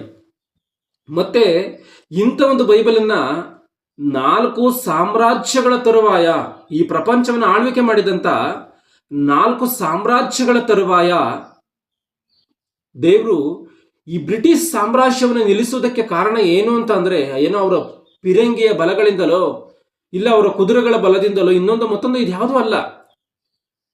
ದೇವರು ಬ್ರಿಟಿಷ್ ಸಾಮ್ರಾಜ್ಯವನ್ನ ನಿಲ್ಲಿಸುವುದಕ್ಕೆ ಕಾರಣ ಏನು ಅಂದ್ರೆ ಬೈಬಲ್ ಎನ್ನುವಂಥದ್ದು ಪ್ರಪಂಚ ವ್ಯಾಪ್ತಿ ಆಗ್ಬೇಕು ಎನ್ನುವಂಥದ್ದು. ಏನಕ್ಕೋಸ್ಕರ ಪ್ರಪಂಚ ವ್ಯಾಪ್ತಿ ಆಗ್ಬೇಕು ಅಂತ ಅಂದ್ರೆ ದೇವರು ಈ ಒಂದು ಸತ್ಯಭೇದವನ್ನ ಬರೆಸಿಕೊಟ್ಟಂಥದ್ದು ಮನುಷ್ಯನಿಗೋಸ್ಕರವೇ. ಯಾಕೆಂತಂದ್ರೆ ಸೃಷ್ಟಿಕರ್ತನಾದಂಥ ದೇವರು ಮನುಷ್ಯನ ಕಣ್ಣಿಗೆ ಕಾಣದೇ ಇರುವುದಕ್ಕೆ ಸಾಧ್ಯವಿಲ್ಲದೆ ಇರುವಂತ ಕಾರಣ, ಒಂದು ವೇಳೆ ಆ ರೀತಿಯಾಗಿ ಕಾಣಿಸಿಕೊಂಡ್ರೆ ಮನುಷ್ಯನ ಸಾಯುವಂತ ಕಾರಣ, ಆ ರೀತಿಯಾಗಿ ಆತನು ಮನುಷ್ಯನನ್ನು ಇಷ್ಟಾನುಸಾರವಾಗಿ ಬಿಡದೇ ಇರುವುದಕ್ಕೂ ಆಗದೆ ಆತನ ದೈವ ವಾಕ್ಯವನ್ನು ಬರೆಸಿಕೊಡಬೇಕಾದಂತ ಅವಶ್ಯಕತೆ ಇದೆ. ಒಂದು ವೇಳೆ ದೇವರು ಮನುಷ್ಯನ ಕಣ್ಣಿಗೆ ಕಾಣೋದಕ್ಕೆ ಸಾಧ್ಯ ಇಲ್ಲ, ಆ ರೀತಿಯಾಗಿ ಕಾಣಿಸಿಕೊಳ್ಳದೆ ಮನುಷ್ಯನ ಇಷ್ಟಾನುಸಾರವಾಗಿ ಬಿಟ್ರೆ ಅವನಿಗೆ ಸತ್ಯ ಯಾವುದು, ಸುಳ್ಳು ಯಾವುದು, ಸತ್ಯವಾದಂಥ ಜ್ಞಾನ ಯಾವುದು ಎನ್ನುವಂಥದ್ದನ್ನ ಅರ್ಥ ಮಾಡಿಕೊಳ್ಳಕ್ಕಾಗದೆ ಅದನ್ನು ತಿಳಿಸದೇ ಇದ್ರೆ ಮನುಷ್ಯನ ನರಕಕ್ಕೆ ಹೋಗುವಂಥದ್ದು ಖಚಿತವಾಗಿ ಹೋಗುತ್ತೆ. ಇವತ್ತು ಆಲೋಚನೆ ಮಾಡಿ, ಸತ್ಯವೇದ ಎನ್ನುವಂಥದ್ದು ಇಲ್ದಲೇ ಇದ್ರೆ ನಾವು ನೀತಿ ಮಾರ್ಗದಲ್ಲಿ ನಡೆದುಕೊಳ್ಳುವುದಕ್ಕೆ ಸಾಧ್ಯವಾಗ್ತಿರ್ಲಿಲ್ಲ. ಯಾಕಂದ್ರೆ ಆ ದೇವರು ನಮ್ಮ ಕಣ್ಣಿಗೆ ಕಾಣಿಸಿಕೊಳ್ಳುವುದಕ್ಕೆ ಸಾಧ್ಯ ಇಲ್ಲ. ಆ ದೇವರು ಕಣ್ಣಿಗೆ ಕಾಣಿಸಿಕೊಳ್ಳದಲ್ಲೇ ಇದ್ರೆ ನಮಗೆ ಸತ್ಯವನ್ನು ಹೇಳೋದಕ್ಕೆ ಸಾಧ್ಯ ಇಲ್ಲ. ಆತನ ಹೇಳದಲ್ಲಿದ್ರೆ ನಾವ್ಯಾವ ರೀತಿಗೆ ಬದುಕ್ತೀವಿ? ಅಂದ್ರೆ ಇವತ್ತು ನಾವೆಲ್ಲರೂ ಕೂಡ ಆ ದೇವರನ್ನ ಸರಿಯಾದಂಥ ರೀತಿಯಲ್ಲಿ ಅರ್ಥ ಮಾಡಿಕೊಂಡು ದೇವರಿಗೋಸ್ಕರ ಬದುಕ್ತಾ ಇದ್ದೀವಿ ಅಂದ್ರೆ, ದೇವ್ರ ಕೆಲಸ ಮಾಡ್ತಾ ಇದ್ದೀವಿ ಅಂದ್ರೆ ಅದಕ್ಕೆ ಕಾರಣ ಬೈಬಲ್. ಅಂದ್ರೆ ಬೈಬಲ್ ಮನುಷ್ಯನಿಗೆ ಬೇಕೇ ಬೇಕಾ? ಬೈಬಲ್ ಎನ್ನುವಂಥದ್ದು ದೇವರ ಮನಸ್ಸು, ಇದು ಬೇಕೇ ಬೇಕು. ದೇವರ ಮನಸ್ಸಿನಲ್ಲಿ ಏನಿದೆಯೋ, ಮನುಷ್ಯನ ವಿಷಯದಲ್ಲಿ ಏನಿದೆಯೋ ಅದನ್ನ ತಿಳಿಲೇಬೇಕು. ಮನುಷ್ಯನಿಗೆ ತಿಳಿಲೇಬೇಕು ಅಂದ್ರೆ ದೈವವಾಕ್ಯವನ್ನು ಬರೆದು ಕೊಡಲೇಬೇಕು. ದೈವವಾಕ್ಯವನ್ನು ಬರೆದು ಕೊಟ್ಟದ್ದು ಮಾತ್ರವೇ ಅಲ್ಲದೆ ಪ್ರತಿಯೊಂದು ಜಾಗಗಳಿಗೂ ಕೂಡ ಪ್ರಪಂಚದಲ್ಲಿ ಚೆದರಿ ಹೋಗ್ಬೇಕು. ಆ ರೀತಿಯಾಗಿ ಚೆದರಿ ಹೋಗ್ಬೇಕು ಎನ್ನುವಂಥ ಉದ್ದೇಶದಿಂದಲೇ ಬ್ರಿಟಿಷ್ ಸಾಮ್ರಾಜ್ಯವನ್ನು ದೇವರು ನಿಲ್ಲಿಸ್ತಾರೆ. ಅವರ ಮೂಲಕವಾಗಿ ಎಷ್ಟೋ ದೇಶಗಳಿಗೆ ಬೈಬಲ್ ಪರಿಚಯವಾಗಿ ಹೋಗುತ್ತೆ, ಬೈಬಲ್ ಎನ್ನುವಂಥದ್ದು ಚೆದರಿ ಹೋಗುತ್ತೆ, ಬೈಬಲ್ ಎನ್ನುವಂಥದ್ದು ಅವರ ಕೈಗೆ ಸಿಗುತ್ತೆ. ಮನುಷ್ಯನ ಅದನ್ನ ಅರ್ಥ ಮಾಡಿಕೊಂಡು ಅದನ್ನ ಓದಿ ಮಾರ್ಪಡ್ತಾನೋ ಮಾರ್ಪಡಲ್ವೋ ಅದು ಅವನಿಗೆ ಬಿಟ್ಟಂಥದ್ದು. ಆದ್ರೆ ದೇವರು ಮಾಡಬೇಕಾಗಿರುವಂತ ನೀತಿ ಕಾರ್ಯ ಇದೆಯಲ್ಲ, ಅದನ್ನಂತೂ ಆತನು ಮಾಡಿದ್ದಾನೆ. ಆ ರೀತಿಯಾಗಿ ಆತನು ಮಾಡಿ ಆತನು ಎಲ್ಲರಿಗೂ ಕೂಡ ಬೈಬಲ್ ಸೇರುವಂತೆ ಮಾಡಿದ್ದಾನೆ. ಇವತ್ತು ಬೈಬಲ್ನ ಓದದೇ ಇರುವಂತ ದೇಶಗಳಿಲ್ಲ, ಯೇಸು ಕ್ರಿಸ್ತನನ್ನ ತಿಳಿಯದೇ ಇರುವಂತ ಮನುಷ್ಯರಿಲ್ಲ. ಆಲೋಚನೆ ಮಾಡಿ, ಆತನು ಈ ಭೂಮಿಯಲ್ಲಿ ಇದ್ದದ್ದು ಬರೇ 33 ವರ್ಷಗಳ ಕಾಲ. 33 ವರ್ಷಗಳ ಕಾಲಕ್ಕೆ ಅಂತ ಒಂದು ಯೌವನಾವಸ್ಥೆಯಲ್ಲಿ ಆತನು ಈ ಲೋಕವನ್ನು ಬಿಟ್ಟು ಹೋಗಿದ್ದಾನೆ. ಆಲೋಚನೆ ಮಾಡಿ, ಲೋಕವನ್ನು ಬಿಟ್ಟು ಹೋಗಿದ್ದಾನೆ ಕ್ರಿಸ್ತನು. ಅಂತ ಒಂದು ಚಿಕ್ಕ ವಯಸ್ಸು ಸ್ವಲ್ಪ ಕಾಲಗಳು ಮಾತ್ರ ಈ ಭೂಮಿಯಲ್ಲಿ ಇದ್ರೂ ಕೂಡ ಆತನನ್ನು ಅರಿಯದೇ ಇರುವಂತ ದೇಶವೇ ಇಲ್ಲವೇ ಇಲ್ಲ ಇವತ್ತು. ಇದಕ್ಕೆ ಕಾರಣ ಏನು ಅಂದ್ರೆ ಆ ದೇವಾದಿ ದೇವರೆಲ್ಲರಿಗೂ ಕೂಡ ಪರಿಚಯವಾಗುವಂತ ರೀತಿಯಲ್ಲಿ ಮಾಡಿದ್ದಾನೆ. ಯಾಕಂದ್ರೆ ಮನುಷ್ಯನನ್ನು ಒಂದು ದಿನ ಹಿಡಿಬೇಕಲ್ಲ, ಅದಕ್ಕೋಸ್ಕರವೇ ಈ ರೀತಿಯಾಗಿ ಬೈಬಲ್ನ ದೇವರ ವಾಕ್ಯದಿಂದ ಬರೆಯಲ್ಪಟ್ಟಿದೆ. ಗಮನಿಸಿ, ದೇವರ ಪ್ರೇರಣೆಯಿಂದ ದೇವರೇ ಇಷ್ಟು ಜನಗಳ ಕೈಯಲ್ಲಿ ಆತನು ಬರೆಸಿಕೊಟ್ಟಿದ್ದಾನೆ ಎನ್ನುವಂಥದ್ದು ಖಚಿತವಾಯಿತು. ಇಂಥ ಒಂದು ಬೈಬಲ್ಲು ಅಂದ್ರೆ ಏನು ಅಂತ ಅಂದ್ರೆ ಇಷ್ಟೆಲ್ಲ ವಿವರಣೆಯನ್ನು ಬರೀಬೇಕು ನೀವು. ಸುಮಾರು 42 ಜನ ಬರೆದಿದ್ದಾರೆ. ವಿವಿಧ ಕಾಲಗಳಲ್ಲಿ ವಿವಿಧ ವೃತ್ತಿಗಳನ್ನು ಮಾಡಿಕೊಂಡು ವಿವಿಧ ಪ್ರಾಂತ್ಯಗಳಲ್ಲಿ ಇದ್ದುಕೊಂಡು ದೇವವಾಕ್ಯವನ್ನು ಬರೆದಿದ್ದಾರೆ ಅಂತ ಹೇಳಿ ಇಷ್ಟೆಲ್ಲ ವಿವರಣೆಯನ್ನು ನೀವು ಬರೀಬೇಕು. ಅನಂತರ ಬೈಬಲ್ನ ಯಾವ ರೀತಿಯಾಗಿ ಓದಬೇಕು, ಬೈಬಲ್ನ ಒಂದು ವೇಳೆ ಯಾವ ರೀತಿಯಾಗಿ ನಾವು ಓದಬೇಕು ಅಂತ ಅಂದ್ರೆ ಇವತ್ತಿನ ಕ್ರೈಸ್ತರು ಓದುವಂತ ರೀತಿಯಲ್ಲಿ ಹೊಸ ವರ್ಷದಿನ ವಾಗ್ದಾನದ ಕಾರ್ಡ್ ಎಂಬುದಾಗಿ ಒಂದು ಚಿಕ್ಕ ಕಾರ್ಡನ್ನು ಕೊಡ್ತಾರೆ. ಅದರಲ್ಲಿ ಒಂದು ವಾಕ್ಯ ಇರುತ್ತೆ. ಅದು ಅದರಲ್ಲಿ ಆಶೀರ್ವಾದ ಇರುವಂಥ ಕಾರ್ಡೇ ಹೊರತು ಅದರಲ್ಲಿ ಮನುಷ್ಯನಿಗೆ ವ್ಯತಿರೇಕವಾಗಿರುವಂಥ ಮಾತುಗಳನ್ನು ಅವ್ರು ಬರೆದುಕೊಂಡಿರಲ್ಲ. ನಾನು ನಿನ್ನ ಸಂಹಾರ ಮಾಡ್ತೀನಿ ಎಂಬುದಾಗಿ ದೇವರು ಹೇಳಿದ್ರೆ ಆ ಮಾತನ್ನು ಬರೆದುಕೊಳ್ಳಲ್ಲ. ನಾನು ನಿನ್ನನ್ನು ಆಶೀರ್ವದಿಸ್ತೀನಿ, ಅಬ್ರಹಾಮನನ್ನು ಆಶೀರ್ವದಿಸಿದಂಥ ದೇವರನ್ನ ನಿಮ್ಮನ್ನು ಆಶೀರ್ವದಿಸ್ತಾನೆ ಅಂತ ಇಂಥ ಮಾತುಗಳನ್ನು ಇಟ್ಕೊಂಡು ವರ್ಷಕ್ಕೆ ಒಂದೇ ಸಾರಿ ಆ ಕಾರ್ಡುಗಳನ್ನು ಓದ್ಕೊಂಡು ಈ ರೀತಿಯಾಗಿ ಇದ್ರೆ ಬೈಬಲ್ ಅನ್ನುವಂಥದ್ದು ಅರ್ಥವಾಗುತ್ತಾ?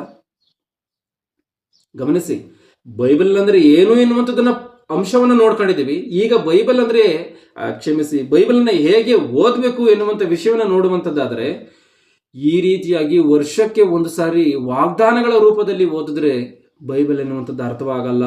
ಇಲ್ಲ ಒಂದು ವೇಳೆ ದಿನಕ್ಕೆ ಒಂದು ಅಧ್ಯಾಯದಂತೆ ಓದ್ಬೇಕಾ? ಆ ರೀತಿಯಾಗಿ ಓದಿದ್ರೂ ಕೂಡ ಅರ್ಥವಾಗಲ್ಲ. ಆಲೋಚನೆ ಮಾಡಿ, ಏನೋ ಒಂದು ದಿನಕ್ಕೆ ಒಂದು ಅಧ್ಯಾಯವನ್ನು ಓದ್ಬೇಕಲ್ಲ, ಅದಕ್ಕೋಸ್ಕರವೇ ಇದನ್ನು ಓದಬೇಕು ಎನ್ನುವಂಥ ರೀತಿಯಲ್ಲಿ ಇದ್ರೆ ಆ ರೀತಿಯಾಗಿ ಪ್ರಪಂಚವೆಲ್ಲವೂ ಕೂಡ ಓದಿ ಇವತ್ತು 3,000 ಶಾಖೆಗಳಾಗಿ ಸಾವಿರಾರು ಫೆಲೋಶಿಪ್ಗಳಾಗಿ ಒಡೆದೋಗೋದಕ್ಕೆ ಕಾರಣ ಇವರು ಈ ರೀತಿಯಾಗಿ ಬೈಬಲನ್ನು ಓದೇನೇನೆ. ಇವತ್ತೇನೋ ಏನೋ ನಮ್ಮ ಮೇಲೆ ಒಂದು ಹೊರಬಾರದ ಹೊರೆ ಇದೆ ಎನ್ನುವಂಥ ರೀತಿಯಲ್ಲಿ ಏನೋ ಒಂದು ಮಾತನ್ನು ಓದೋದು ಬಿಸಾಕೋದು ಈ ರೀತಿಯಾಗಿ ಇದ್ರೆ ಖಂಡಿತವಾಗಲೂ ದೇವರ ಅರ್ಥ ಆಗಲ್ಲ, ಬೈಬಲ್ ಎನ್ನುವಂಥದ್ದು ಅರ್ಥವಾಗಲ್ಲ. ಆ ರೀತಿಯಾಗಿ ಅರ್ಥವಾಗದೇ ಇದ್ರೆ ಮನುಷ್ಯನು ಇವನೇನು ಅರ್ಥ ಮಾಡ್ಕೊಂತಾನೆ ಅದರಂತೆಯೇ ಬದುಕೋದಕ್ಕೆ ಹಿಡಿತಾನೆ. ಅದಕ್ಕೋಸ್ಕರ ಇವತ್ತು 3,000 ಶಾಖೆಗಳಾಗಿ ಒಡೆದೋಗೋದಕ್ಕೆ ಕಾರಣ ಈ ರೀತಿಯಾಗಿ ಬೈಬಲನ್ನು ಓದೇನೇನೆ. ಆಲೋಚನೆ ಮಾಡಿ, ಯಾವುದಾದ್ರೂ ಒಂದು ವಚನ ಬೈಬಲಲ್ಲಿ ನಾವು ಓದಿದಾಗ ಅದು ಅರ್ಥ ಆಗ್ದಲೇ ಇದ್ರೆ ಅದರ ಮೇಲಿನ ವಚನವನ್ನ ಕೆಳಗಿನ ವಚನವನ್ನ ಓದಬೇಕು. ಒಂದು ವೇಳೆ ಆಗ್ಲೂ ಅರ್ಥವಾಗ್ಲಿಲ್ವಾ, ಅದರ ಹಿಂದಿನ ಅಧ್ಯಾಯ ಮುಂದಿನ ಅಧ್ಯಾಯವನ್ನು ಓದಬೇಕು. ಆಗ್ಲೂ ಅರ್ಥವಾಗ್ದಲೇ ಇದ್ರೆ ಹಿಂದಿನ ಪುಸ್ತಕ ಇಲ್ಲ ಮುಂದಿನ ಪುಸ್ತಕವನ್ನು ಓದಬೇಕು. ಹಿಂದಿನ ಪುಸ್ತಕ ಮುಂದಿನ ಪುಸ್ತಕಗಳನ್ನು ಓದಿದ್ರೆ ಆವಾಗ ಖಚಿತವಾಗಿ ಈ ಮಾತು ಏನು ಎನ್ನುವಂಥದ್ದು ತಿಳಿಯುತ್ತೆ. ನಾವು ಆ ರೀತಿಯಾಗಿ ಓದದೆ ಯಾವುದೋ ಒಂದು ಹೇಳ್ಬಿಡೋದು, ಓದ್ಕೊಂಡ್ಬಿಡೋದು, ಇದೇ ಇದ್ರ ಅರ್ಥ ಅಂತ ಹೇಳಿ ತೀರ್ಮಾನಕ್ಕೆ ಬರಬಾರ್ದು. ಯಾಕೆಂತಂದ್ರೆ ನಾವು ಆಗಲೇ ಅಲ್ಲೊಂದು ಮಾತನ್ನ ಓದ್ಕೊಂಡು ಮನುಷ್ಯನ ಆಲೋಚನೆಯಿಂದ ಹುಟ್ಟಿಲ್ಲ ಅಂತಾನ. ಮತ್ತೆ ಮನುಷ್ಯನ ಆಲೋಚನೆಗೂ ದೇವರ ಆಲೋಚನೆಗೂ ಒಂದೇನಾ? ಸಾಧ್ಯವಿಲ್ಲ. ಯಾಕೆಂತಂದ್ರೆ ಯೆಶಾಯ 55:8 ಒಂದು ಮಾತಿದೆ, ದೇವರಾಗಿರುವಂತ ನನ್ನ ಆಲೋಚನೆಗಳು ಬೇರೆ, ನಿಮ್ಮ ಆಲೋಚನೆಗಳು ಬೇರೆ, ನಿಮ್ಮ ಮಾರ್ಗಗಳು ಬೇರೆ, ನನ್ನ ಮಾರ್ಗಗಳು ಬೇರೆ. ಭೂಮಿಯಿಂದ ಆಕಾಶಕ್ಕೆ ಎಷ್ಟು ಅಂತರ ಇದೆಯೋ ಅಷ್ಟು ಅಂತರವು ಇದೆ ನಿಮ್ಮ ಆಲೋಚನೆಗಳಿಗೂ ನಮ್ಮ ಮಾರ್ಗಗಳಿಗೂ ನಿಮ್ಮ ಮಾರ್ಗಗಳಿಗೂ ಅಂತ ಎಂಬುದಾಗಿ. ಆಗಿರುವಂತ ಕಾರಣ ದೈವ ಮಾತುಗಳನ್ನು ಅರ್ಥ ಮಾಡಿಕೊಳ್ಬೇಕು ಅಂದ್ರೆ ದೈವ ಆಲೋಚನೆಯೇ ಬೇಕು. ಅಂದ್ರೆ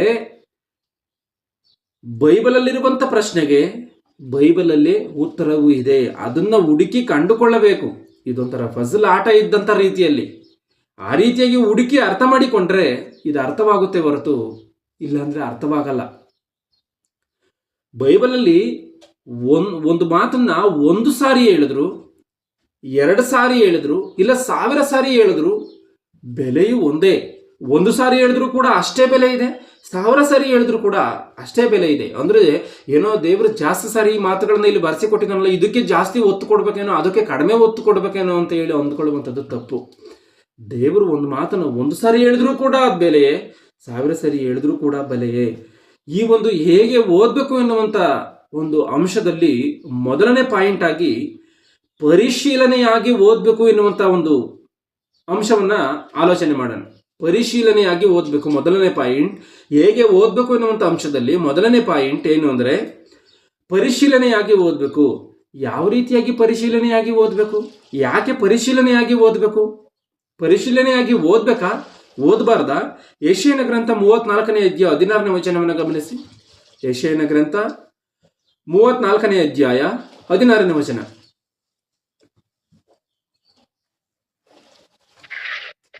ಯೆಹೋವನ ಶಾಸ್ತ್ರದಲ್ಲಿ ಹುಡುಕಿ ಓದಿರಿ, ಇವುಗಳಲ್ಲಿ ಯಾವುದೂ ಇಲ್ಲದಿರದು, ಎಲ್ಲವೂ ಜೊತೆಯಾಗಿರುವವು, ಆತನ ಭಕ್ತ ಅಪ್ಪಣೆ.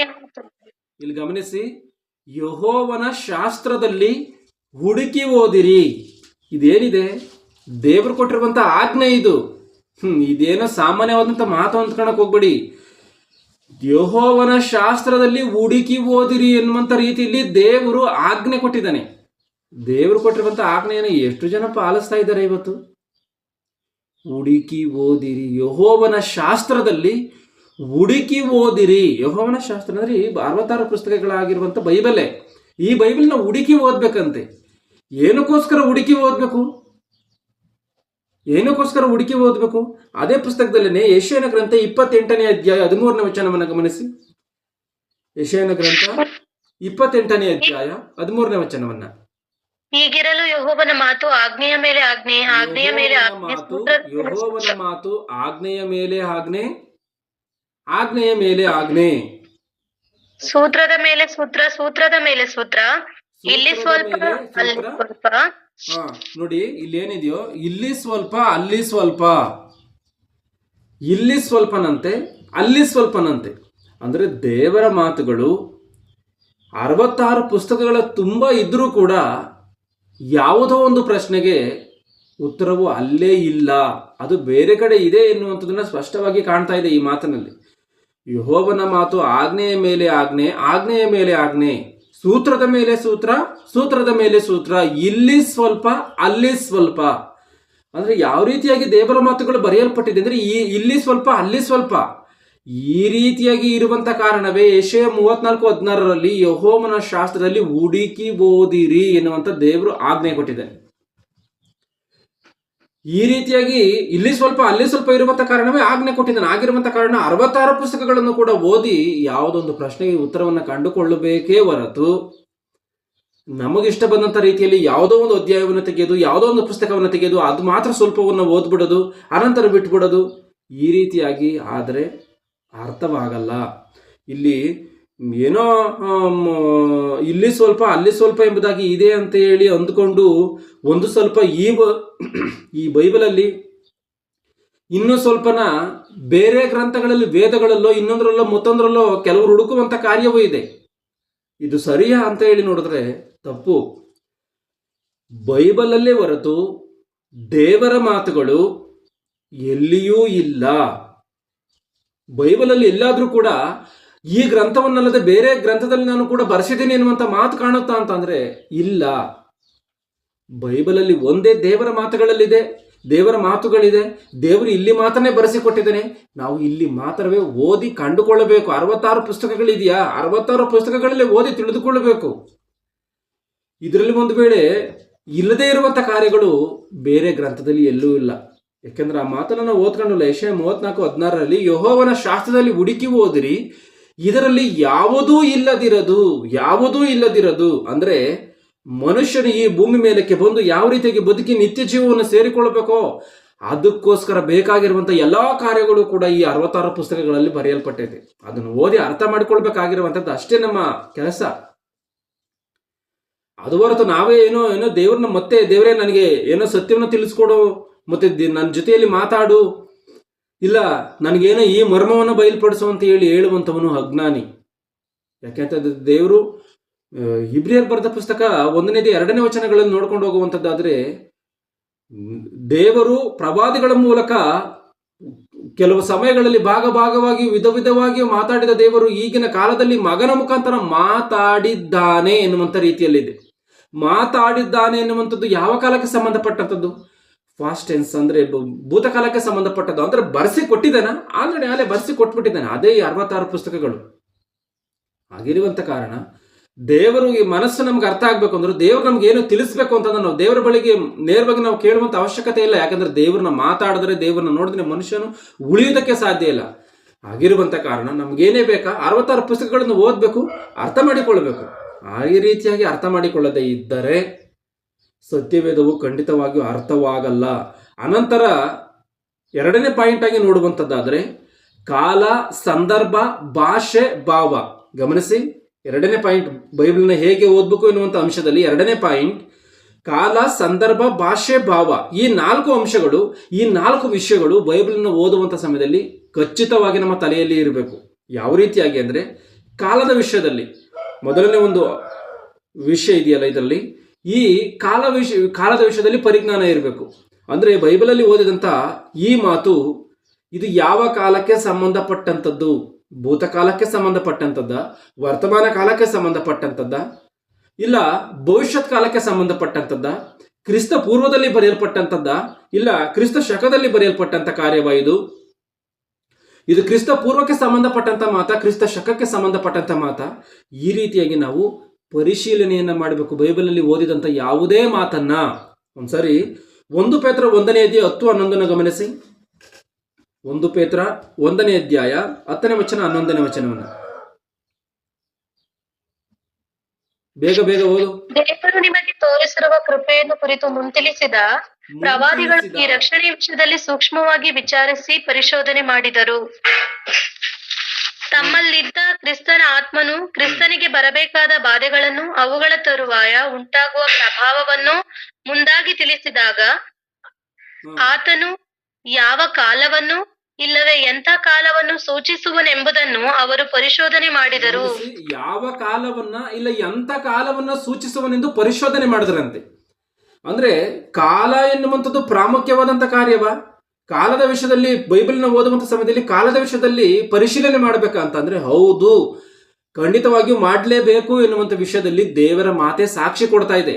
ಯಾಕೆ ಅಂತಂದ್ರೆ, ಉದಾಹರಣೆಯಾಗಿ ನಾವು ಒಂದು ಮಾತನ್ನ ಆಲೋಚನೆ ಮಾಡಿ ನೋಡುವಂತದ್ದಾದ್ರೆ, ಒಂದು ಸಮಯದಲ್ಲಿ ಯೆಹೋಶುವನ ಗ್ರಂಥ 10ನೇ ಅಧ್ಯಾಯ 12-13ನೇ ವಚನಗಳಲ್ಲಿ ಆ ಒಂದು ಯುದ್ಧದ ಸಮಯದಲ್ಲಿ ಸೂರ್ಯನನ್ನ ಚಂದ್ರನನ್ನ ನಿಲ್ಲಬೇಕು ಅನ್ನುವಂತ ರೀತಿಯಲ್ಲಿ ಆತನ ಹೇಳ್ತಾನೆ.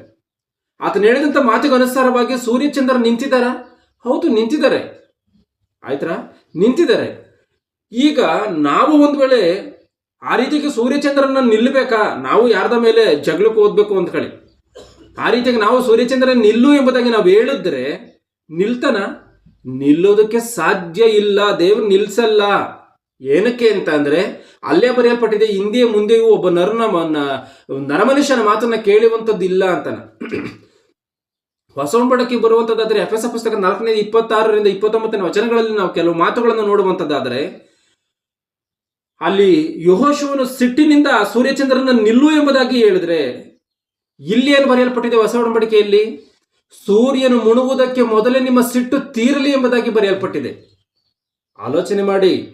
ಕೋಪದಿಂದ ಯೆಹೋಶುವನ ಆ ಮಾತನ್ನು ಹೇಳಿದ್ರೆ ದೇವ್ರು ನಿಲ್ಲಿಸಿದ್ದಾರೆ. ಇಲ್ಲಿ ಹೊಸ ಒಡಂಬಡಿಕೆಯಲ್ಲಿ ಏನು ಬರೆಯಲ್ಪಟ್ಟಿದೆ?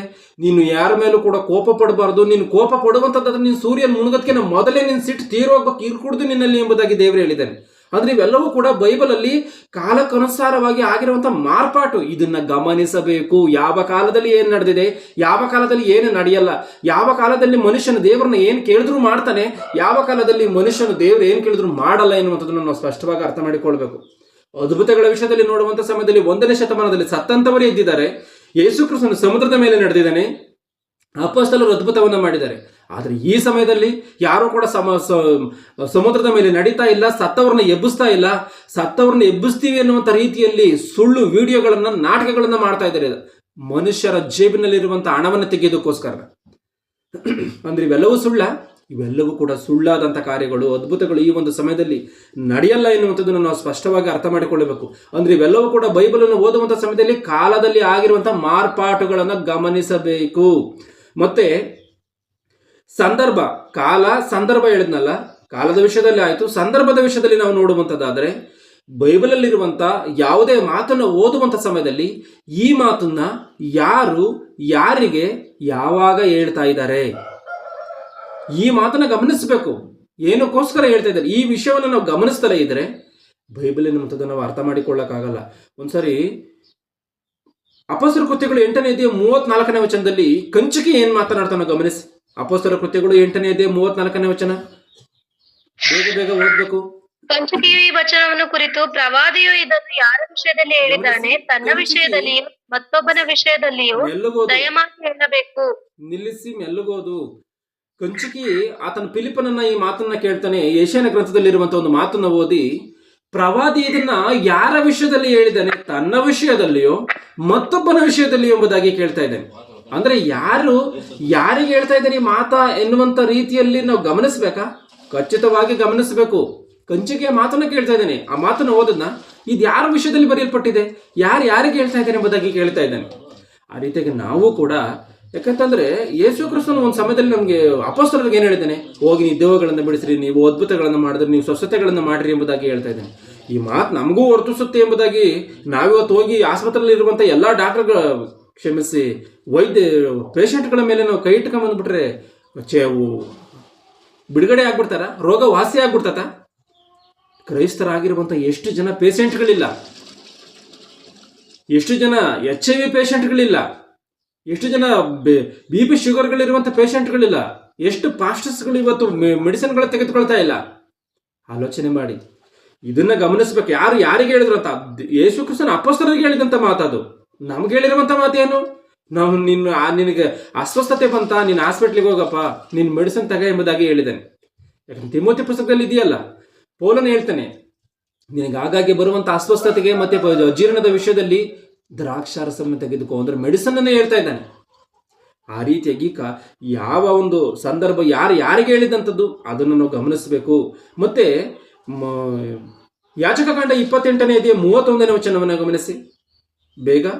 ಯಾಜಕಕಾಂಡ 28ನೇ ಅಧ್ಯಾಯ 31ನೇ ವಚನ. ಯಾವನಾದರೂ ತಾನು ಕೊಡಬೇಕಾದ 10ನೆಯ ಪಾಲಿನಲ್ಲಿ ಏನಾದರೂ ಬಿಡಿಸಿಕೊಳ್ಳಬೇಕೆಂದಿದ್ದರೆ ಅಷ್ಟರೊಡನೆ 5ನೆಯ ಭಾಗವನ್ನು ಹೆಚ್ಚಾಗಿ ಕೊಡಬೇಕು. ಗಮನಿಸಿ, ಇಲ್ಲಿ ಮೋಶೆ ಇಸ್ರಾಯೇಲರಿಗೆ ದಶಮ ಭಾಗವನ್ನು ಕೊಡುವಂತ ರೀತಿಯಲ್ಲಿ ಮಾಡುವಂತ ಪ್ರಸಂಗ ಇದು. ಆ ಮಾತನ್ನೇ ಹೇಳ್ತಾ ಇದ್ದಾನೆ. ಆ ಮಾತನ್ನು ತೆಗೆದುಕೊಂಡು ಇವತ್ತಿನ ಕ್ರೈಸ್ತರು ಏನ್ ಮಾಡ್ತಾ ಇದ್ದಾರೆ? ದಶಮ ಭಾಗವನ್ನು ಕೊಡಬೇಕು ಎಂಬುದಾಗಿ ಹೇಳ್ತಾ ಇದ್ದಾರೆ.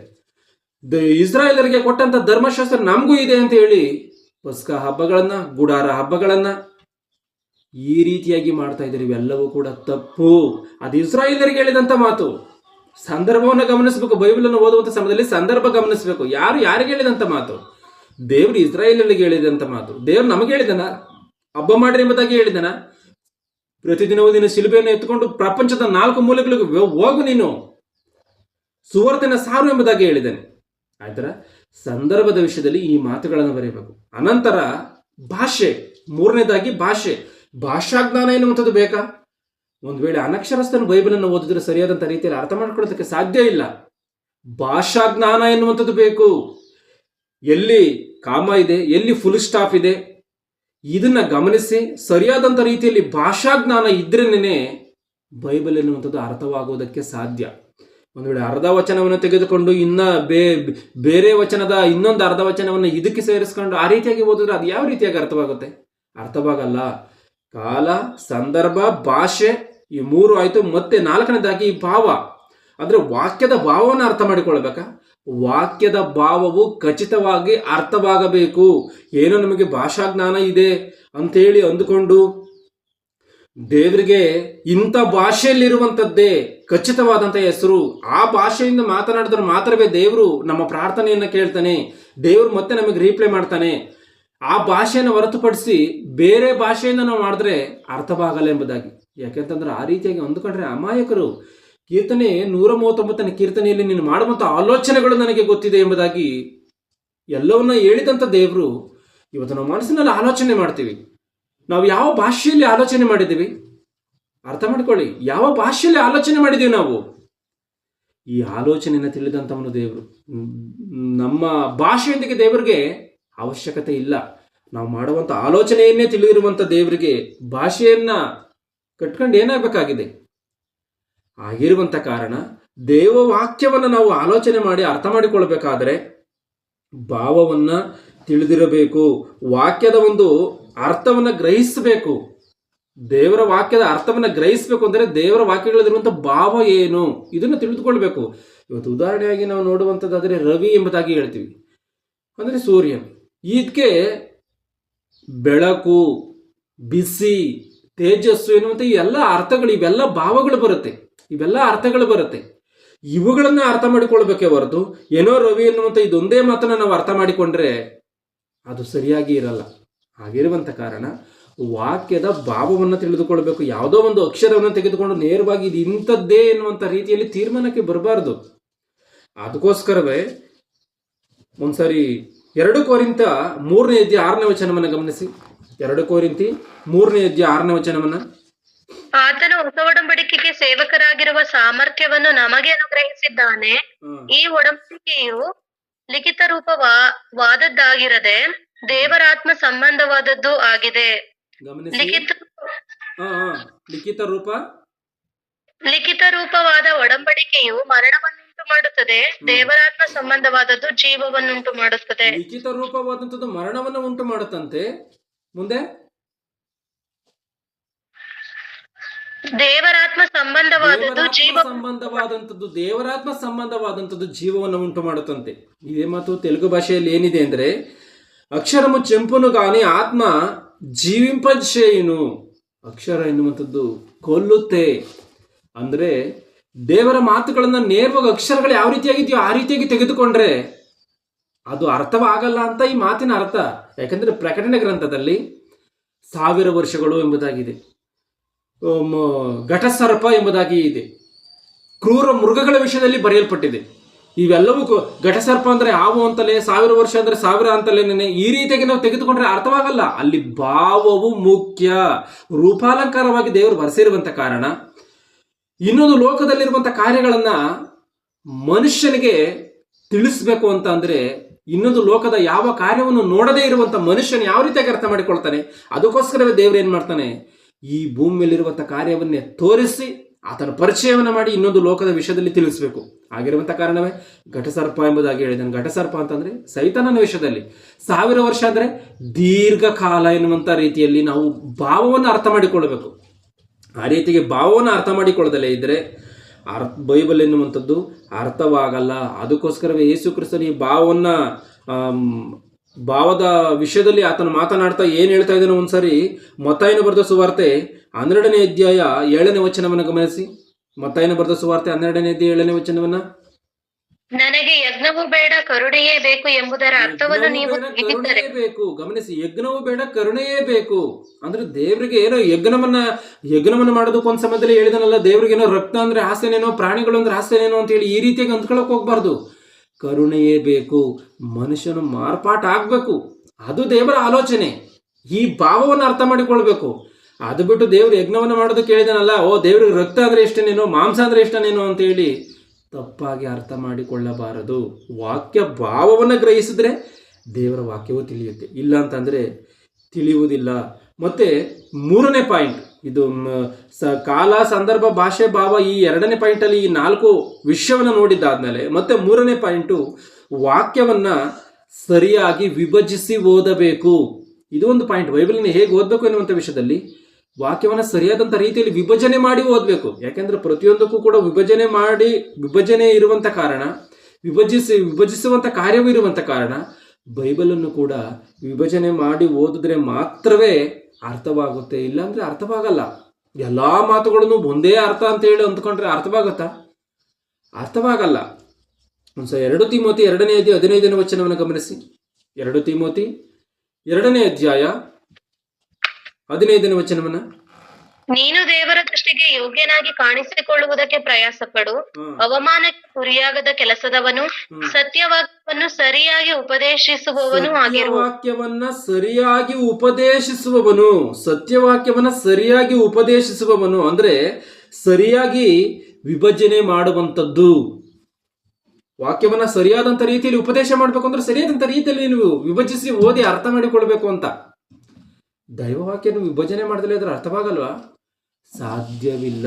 ಪ್ರತಿಯೊಂದನ್ನು ಕೂಡ ವಿಭಜನೆ ಮಾಡುವಂತ ರೀತಿಯಲ್ಲಿ ದೈವ ವಾಕ್ಯವನ್ನು ಕೂಡ ವಿಭಜನೆ ಮಾಡಿ ಓದಬೇಕು. ಇಂಥವರಿಗೋಸ್ಕರವೇ ದೇವರು ಒಂದು ವಾಕ್ಯವನ್ನು ಬರೆಸಿಕೊಟ್ಟಿನ 2 ಕೊರಿಂಥಿ 2ನೇ ಅಧ್ಯಾಯ 17ನೇ ವಚನವನ್ನು ಗಮನಿಸಿ.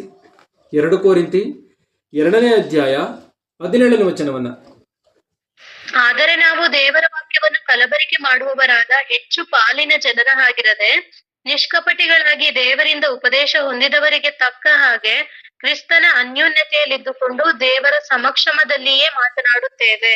ದೇವರ ಸಮಕ್ಷಮದಲ್ಲಿಯೇ దేవుని ఎదుట ಬೋಧಿಂಚುచున్నాము. ತೆಲುಗು ಭಾಷೆಯಲ್ಲಿ ಈ ರೀತಿಯಾಗಿದೆ. ಅಂದ್ರೆ ನಾವು ದೇವರ ವಾಕ್ಯವನ್ನ ಕಲಸಿ ಬೆರೆಸಬಾರದು. ವಿಭಜನೆ ಮಾಡಿ ಇದು ದೇವರು ಹೇಳಿದಂತ ಮಾತು, ಇದು ಮನುಷ್ಯನ ಹೇಳಿದಂತ ಮಾತು, ಈ ರೀತಿಯಾಗಿ ಇದು ಸೈತಾನನ ಹೇಳಿದಂತ ಮಾತು, ಈ ರೀತಿಯಾಗಿ ವಿಭಜನೆ ಮಾಡಿ ಓದಬೇಕು. ಸೈತಾನನ ಹೇಳಿರುವಂತ ಮಾತುಗಳು ಇದೆ ಬೈಬಲಲ್ಲಿ, ದೇವರು ಹೇಳಿದಂತ ಮಾತು ಬೈಬಲಲ್ಲಿ ಇದೆ, ಮನುಷ್ಯರು ಮಾತನಾಡಿರುವಂತ ಮಾತುಗಳು ಕೂಡ ಬೈಬಲಲ್ಲಿ ಇದೆಯಾ? ಅಂದ್ರೆ ದೇವರು ಇವೆಲ್ಲವನ್ನ ಬರೆಸಿಕೊಟ್ಟಿದ್ದಾನೆ. ಇವೆಲ್ಲ ಏನಕ್ಕೋಸ್ಕರ ಬರೆಸಿಕೊಟ್ಟಿದ್ದಾನೆ? ಮನುಷ್ಯನ ಎಚ್ಚರಿಕೆಯಿಂದ ಬದುಕಬೇಕು. ರೋಮಾಪುರದವರೆಗೆ ಬರೆದ ಪುಸ್ತಕದಲ್ಲಿ 15ನೇ 4ನೇ ವಚನದಲ್ಲಿ ಬರೆಯಲ್ಪಟ್ಟಂತ ರೀತಿಯಲ್ಲಿ ಪೂರ್ವದಲ್ಲಿ ಬರೆದದ್ದೆಲ್ಲ ನಮ್ಮನ್ನು ಉಪದೇಶಿಸುವುದಕ್ಕಾಗಿಯೇ ಎನ್ನುವಂತ ರೀತಿಯಲ್ಲಿ ಇದೆಯಲ್ಲ, ಆ ರೀತಿಯಾಗಿ ಇವೆಲ್ಲವನ್ನ ಬರೆಸಿಕೊಟ್ಟಿದ್ದಾನೆ ಎಚ್ಚರಿಕೆಯಿಂದ ಬದುಕಲಿ ಅಂತ. ಇವತ್ತು ಈ ಒಂದು ದೈವ ವಾಕ್ಯವು ಪರಿಶುದ್ಧಾತ್ಮನ ಪ್ರೇರಣೆಯಿಂದ ಬರೆಯಲ್ಪಟ್ಟಿದೆ ಎನ್ನುವಂಥದ್ದನ್ನು ನಾವು ಪೇತ್ರನ ಪುಸ್ತಕದಲ್ಲಿ ನಾವಾಗಲೇ ಓದ್ಕೊಂಡ್ವಲ್ಲ. ಅಂತ ಪವಿತ್ರಾತ್ಮನ ಪ್ರೇರಣೆಯಿಂದ ಬರೆಯಲ್ಪಟ್ಟಿರುವಂಥ ಈ ವಾಕ್ಯವನ್ನ ಒಂದು ವೇಳೆ ಕಲಸಿ ಬೆರೆಸಿ ವ್ಯತಿರೇಕವಾದಂಥ ಬೋಧನೆಯನ್ನ ಮಾಡಿದ್ರೆ, ವ್ಯತಿರೇಕವಾಗಿರುವಂಥ ಬೋಧನೆಯನ್ನ ಕೇಳಿದ್ರೆ ಪವಿತ್ರಾತ್ಮನಿಗೆ ವಿರುದ್ಧವಾಗಿ ನಾವು ಪಾಪವನ್ನ ಮಾಡ್ದಂಗಾಯ್ತು. ಆ ರೀತಿಯಾಗಿ ಪಾಪ ಮಾಡಿದ್ರೆ ಕ್ಷಮಾಪಣೆ ಇಲ್ಲ.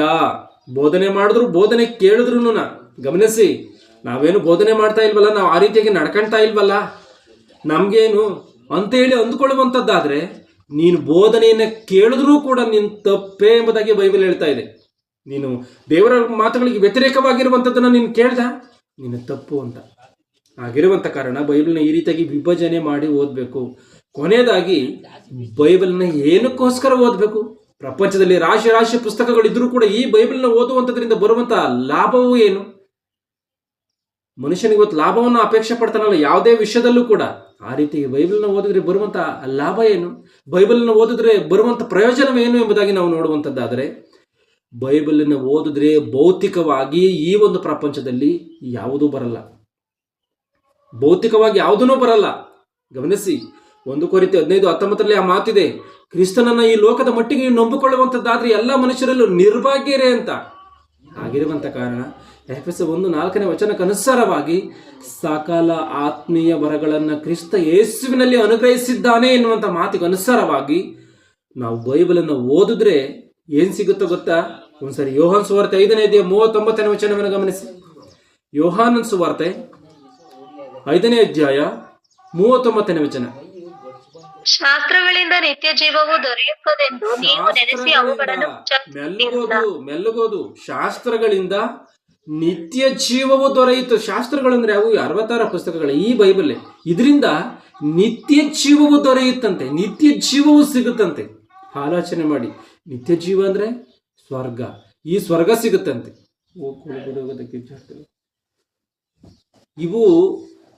ಈ ಸ್ವರ್ಗ ಲೋಕ ಸಿಗ್ಬೇಕು ಅಂದ್ರೆ ಬೈಬಲನ್ನು ಓದಲೇಬೇಕು. ಬೈಬಲನ್ನು ಯಾಕೆ ಓದಬೇಕು? ದೇವರ ಬಳಿಗೆ ಸೇರುವುದಕ್ಕೆ.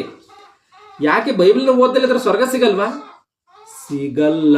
ಯಾವ ರೀತಿಯಾಗಿ ಅಂತಂದ್ರೆ, ಒಬ್ಬ ಮನುಷ್ಯನು ಈ ಭೂಮಿ ಮೇಲೆ ಬಂದು ಯಾವ ರೀತಿಯಾಗಿ ಬದುಕಿ ಪರಲೋಕವನ್ನು ಸೇರ್ಬೇಕು ಎನ್ನುವಂಥ ವಿಷಯವು ಬರೆಯಲ್ಪಟ್ಟಿರುವಂಥದ್ದು, ಆ ಸೀಕ್ರೆಟ್ ಬರೆಯಲ್ಪಟ್ಟಿರುವಂಥದ್ದು ಬೈಬಲಲ್ಲಿ ಮಾತ್ರವೇ.